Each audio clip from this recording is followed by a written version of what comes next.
And just 2 days into being sworn into office, we can already start pointing at the lies that the new government is telling. Sorry, can I say that without being dragged off the television? I mean, are we allowed to criticise the new regime? Hells yeah.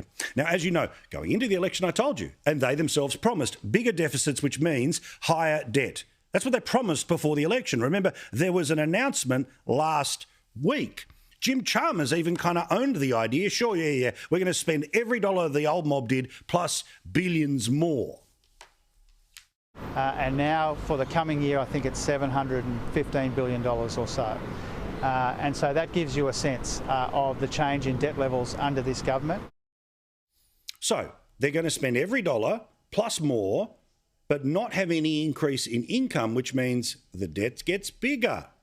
But we're being told that apparently the first priority of the new Labor government, apart from honouring all of their spending promises, is, and I promise, look at this, tackling the huge debt is a priority. I'll give you the tip. It's a low priority. Because unless they are planning on cutting spending or increasing revenue, then exactly the same problem, in fact, gets turbocharged.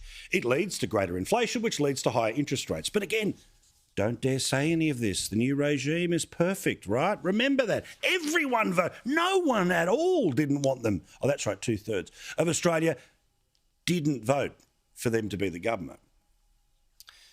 And meantime, just as we predicted, the Greens are starting to show that they are the ones who will be in charge of anything each way Albo wants to do when it comes to climate. You see, put simply, without the Greens, Jackie Lambie, a couple of others, including maybe David Pocock, the former rugby player who's now a senator for the next 6 years, they won't be able to do anything without the far left giving it the tick of approval. And when it comes to climate, we know that the Greens are way out in front of even the Tiffany teals. Whenever the Liberals oppose anything, things won't get through the Senate without the Greens' support. So we will have a big presence now in both houses of Parliament, something that puts us in a very strong position. You mean I predicted it? I told you up front? It's exactly what's going to happen here, right? You know it. You didn't vote for this. But the media, of course, will now be suddenly fascinated by potential splits between Labor and the Greens. And of course, Labor can't get anything done without the Greens, which is why the media will try to put maximum pressure on Peter Dutton and his team to do exactly what Labor wants, because God forbid the Tiffany teals in the lower house or the Greens in the upper house, well, they are the ones who end up deciding our climate future. This all matters because, as you know, Albanese has said during the campaign, and it is a promise of his prime ministership, that he will legislate the 43% target by 2030 and net zero by 2050. Now, it's pretty obvious that no member of the Nationals is going to vote for it, and most likely the Liberals are not going to support a target that they didn't take to the last election. This will, of course, automatically be meant as somehow denying climate change, and that's the game. Build up the pressure on the Libs to eventually back the legislation.